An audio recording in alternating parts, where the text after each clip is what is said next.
This is the Thoughtful Travel Podcast. I'm your host, Amanda Kendall of the notaballerina.com travel blog. Every episode, I'll share travel tales from several fellow travel lovers, and together we hope to entertain and inspire you, remind you of some of your own great travel experiences, and encourage you to hit the road again soon.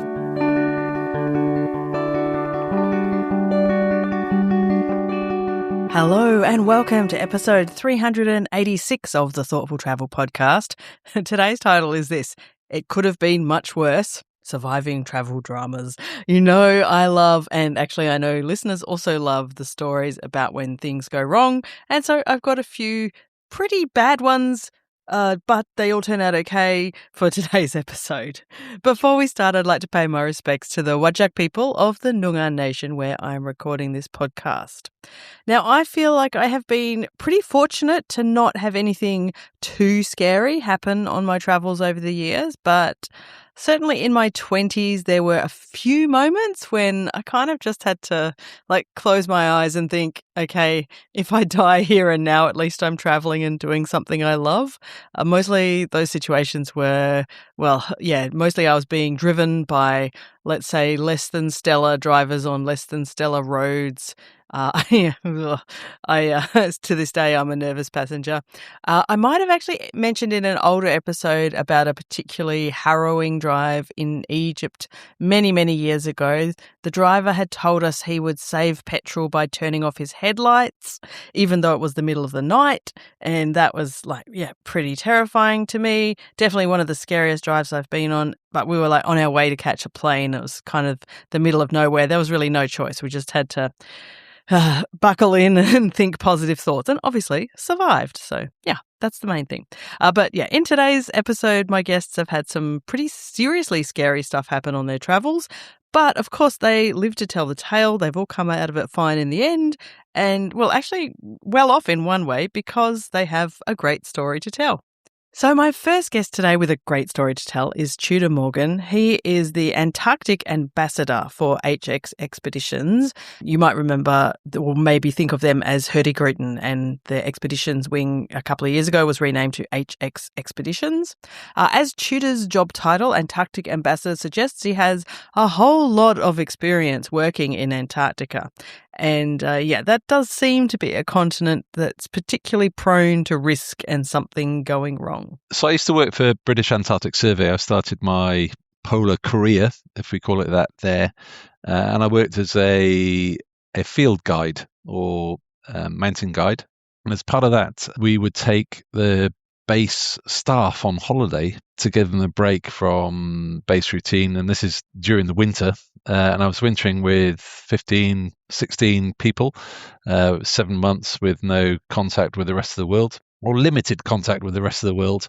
And on one of these trips, which we would do either side of the midwinter period, as in we wouldn't want to do them when it was totally dark, I went out with our meteorologist, and he wanted to go to the furthest point away on Adelaide Island, which is where Rotherham Station is, on the almost at the southern end. So we were going to the northern end, which was a notorious bad weather place. So off we went, and when we got there, we had a sort of extreme weather events with heavy dumps of snow. Fuel lines in our snowmobiles froze. So getting the snowmobiles working and running cleanly was rather challenging. And the days were getting, or the daylight was very fast disappearing. And one of the extreme weather events we had was an extreme rime ice, where our communications back in those days was HF radio. And so we had a big dipole aerial, which is made of stuff which is indestructible. But this rime ice was so heavy, it snapped the Kevlar dipole. So we lost our communications and we were stuck with no transport. And we ran out, or we were running rather low on fuel. And I've been a sort of avid reader of polar history and reading things about the sleeping bags freezing and being able to, having to work your way into sleeping bags. And, I was thinking, with modern equipment, this doesn't really happen. But of course, the condensation, we didn't have enough fuel to heat the tent. So anyway, life became rather uncomfortable. But I knew that we can't move because the base knew where we were, and the only rescue that we could get was, somebody else from the base coming to get us. So we did get rescued, but it was we were intending to be out for 8 days. And I think it was over 20 days when we eventually got back, by which point it was as good as total darkness. But we had to, well, one of the funny things, the guy I went with decided it would be a good time to give up smoking. So he took a limited amount of tobacco with him, but a desperate time. So he was digging out through our rubbish bag the butts of his roll-ups to re-roll them. No, incredible experience, and sort of teaches you quite a bit of resilience and understanding, and also to stay calm in these type of situations. But definitely not planned to go for that long, and definitely not that sort of length of time in the depths of the Antarctic winter. Oh my goodness. So 12 extra days out there. Were you equipped enough to, like, you had enough food and stuff? We had enough food, but everything was it was dehydrated, so you needed to make water from the snow, which meant fuel, and of course also that fuel for heating the tent and light, and so we had to sort of ration that fuel, so we had enough food. So we had the emergency food. It's just the fuel we were running a little bit low on. Was there ever a moment you thought, hang on, maybe they won't come? I knew, because I've been sort of in the similar situation back on base, when we, you track, and, it's a very, very small community of, I think it was 15 of us there. So very small community, your sort of your own rescue team. So you have to be able to have that sort of resilience and looking after each other. So I knew they would come, but I also knew that the conditions were pretty horrendous. So the two people that came to get us also had a real epic trying to get to us, because there'd been so much snow. The snowmobiles, so you had a snowmobile and you would tow a sledge, and then connected to that sledge is the next snowmobile. So a bit like mountaineering with ropes, but on snowmobiles. But there was so much soft snow that the snowmobiles couldn't get through the snow pulling a sledge. So they had to make tracks without towing anything, but because of the crevasse risk, they'd be tied together, and they'd have to make their own path, compact the snow, go back, get the sledges, and they also had a real strong. In one place, they managed to camp, and it was quite exposed, and the snow blew. The big deposits of snow where they pitched the tent, they woke up and everything had eroded away, and they were on a pedestal with the air coming in under the tent. So they'd had an epic getting to us. We'd had an epic where we were, but we were all, when they did arrive, we had quite a big celebrate party. It was only 4 of us, but we had a celebration to get us going. I can imagine. Wow. I'm psychologically adventurous and not physically adventurous. That's how I like to describe it. There's no way you'd get me out there in that circumstance. I think, one of the things why those winter trips, as we used to call them, are so beneficial, as long as they're safe, is that the training for sort of lot harder projects in more remote places in Antarctica. So it really trained and gave people that sort of experience. But that was a tough one. Well, I'm glad you came back okay. And also, it never occurred to me, but it makes a lot of sense as soon as you explained that a holiday as such is needed while you're down there in those pretty extreme working conditions. You need a break. You need a break and get away from everyone, and and the Antarctic bases during the winter, they're sort of, there's a skeleton crew just keeping everything running and preparing for the next summer. But during the summer months, the numbers on the base swell to 140 people to run all the science programs. So during the winter, it's a bit like we used to watch the Shining, with Jack Nicholson. Here's Johnny, but it's a bit like this massive base with a few people, and you had 4 people out on winter trips. You had somebody on night watch. There's only like 10 of you around in this massive base. So yeah, it's quite so getting away from that is quite a good thing. Yeah. Mental health is important while you're down there. So very important. Yeah. I don't think I've ever had someone tell me a dramatic, quite dangerous story like this so calmly. But thank you, Tudor. I was hanging on, wanting to know what happened. Now, I do have some mixed feelings about Antarctic tourism. I should put in here as a disclaimer. But if you do feel you want to go, then using companies that are seriously invested in the research benefits of Antarctica is a good filter to start with. I've got another story in a future episode with Tudor about some of the work that HX Expeditions is involved with as well. Now, my next guest is Patrick Nash. Now, Patrick, back in the early 80s, took a fabulously long budget trip and especially spent a long time of it in parts of Africa. And this story of something going wrong takes place in Eastern Africa, and it's one of those stories at tricky places, or places that can be tricky, which is, in this case, the border. So it's Rob and my last day in Zaire, which is now Democratic Republic of Congo, or DRC, and we were heading towards the border. We needed to get there soon as our visas expired that day. Right. We eventually arrived at the town of Zongo, which I think town is perhaps overstating it. There's a couple of shacks, really, on the Ubangi River, which is the border between Zaire and the Central African Republic. Right. It's a tiny place, a few shacks, a rundown immigration building with a roof falling in. It was pretty chaotic. On the shore, there are a number of dugout canoes, or pirogues as they're called, which were the only means of transportation across the river to the modern city of Bangui, which is the capital of CAR, which we could see sort of across the river in the distance. Right. So we were pretty relaxed going into immigration. Our passports were fine. We got our exit stamps again. No reason to worry. No reason to worry at all. Problem came when we reached the customs house, which was a little tent, but right on the shoreline.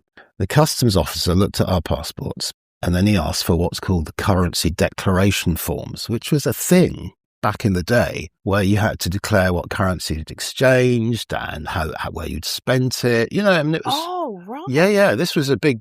Well, certainly but I remember it in Europe actually when I was young. Ah, interesting. This before euros and all that sort of thing. Anyway, we thought that was no problem, as we'd got them signed at the bank in Goma where we'd entered the country. Goma's in the eastern. We'd learned that you do not mess with bureaucracy, which is something that's worked with me my whole life. Anyway, we handed the forms over. However, the customs official said, in his much better French than mine, "You've not spent enough."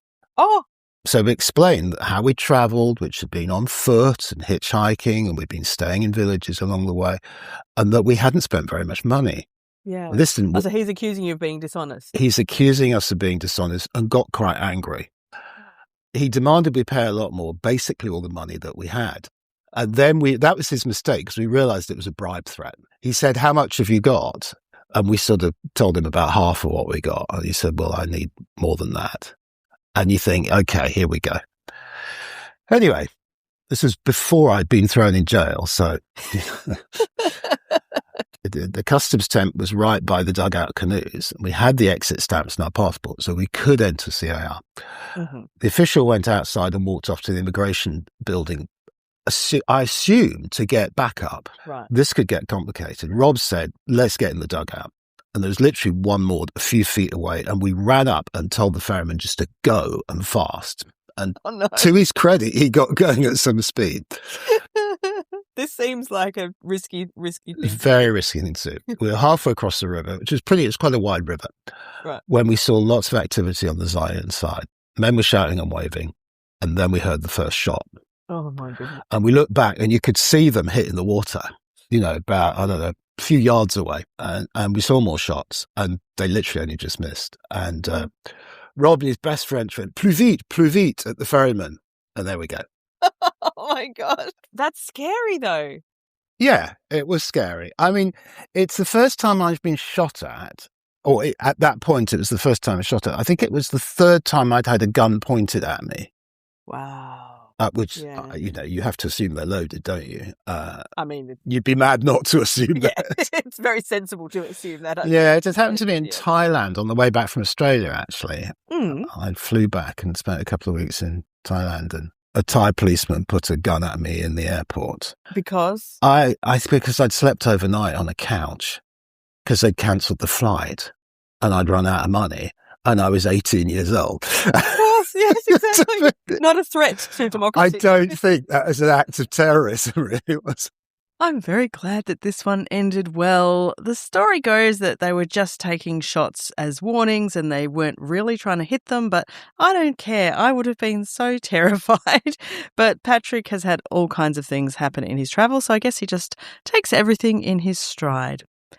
Now, my final guest today is Shannon O'Brien. Now, Shannon spent some time working in Myanmar, and she has a great story of being a brave, independent woman on her travels in Myanmar. A quick warning, though, if you are particularly squeamish about broken bones and such, maybe you should skip this one.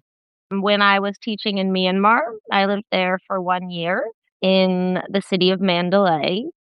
And I had been dating a guy for many years, and we recently had broken up, and I was really sad about it. And he was always kind of like the boss of the crew when we were traveling, and he was the driver everywhere we went. So I had never driven a motorbike before, but that's very much the way to get around Asia. And I was like, I'm an independent woman. I don't need him. I'm going to figure this out.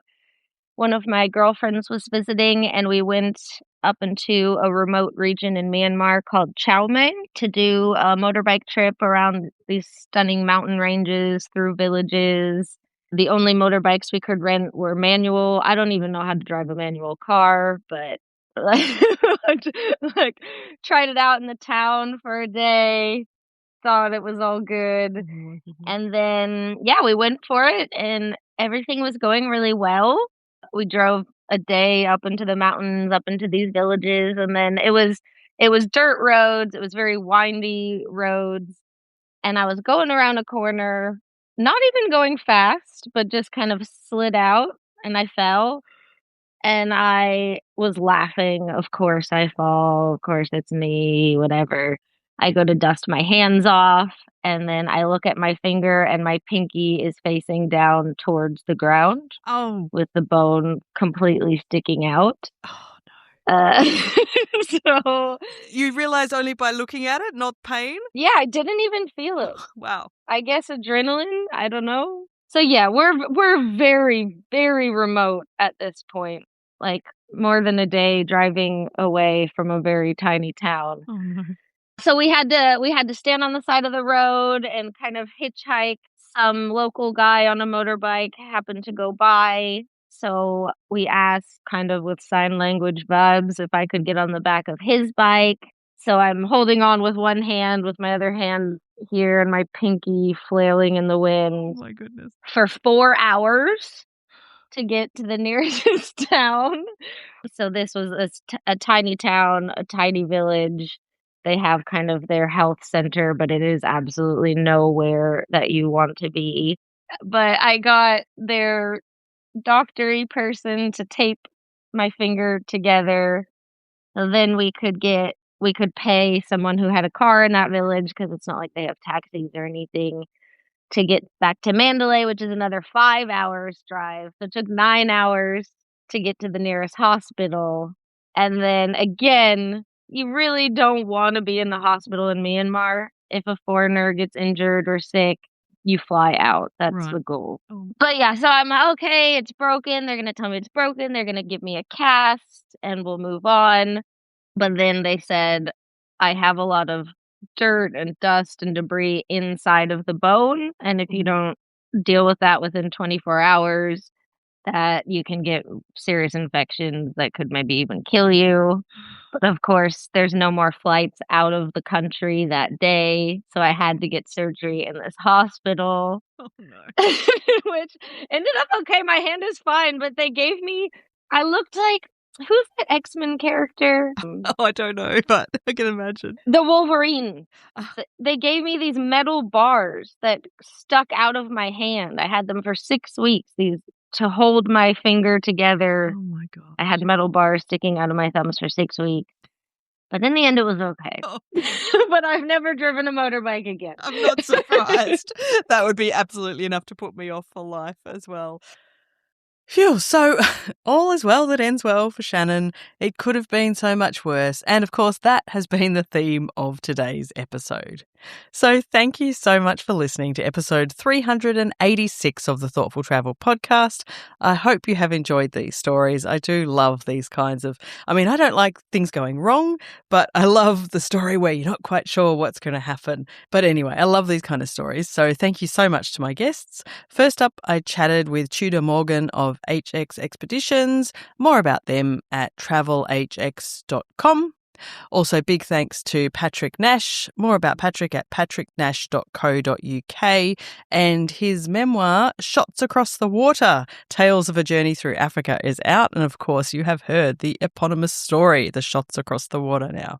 And also a big thanks to Shannon O'Brien. More about Shannon at shannon-o'brien.com. And Shannon has a great memoir out recently too called Stray. For both their books, I'll leave the links in the show notes.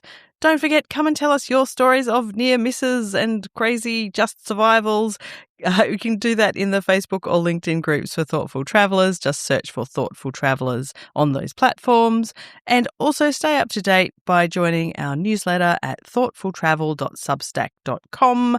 It also has a subscription option, so if you feel like you want to support the work that we do here at the podcast, then feel free. And thank you, a huge thank you to the subscribers who do that now. All of these links and more will be in the show notes. For this episode, you can find them at notaballerina.com/386. Now, the next episode is a very exciting one because we will be celebrating 10 years, a whole decade of the Thoughtful Travel podcast. It seems impossible to me, but it is true. So I hope you will join us for that one as well. But in the meantime, thank you so much for listening.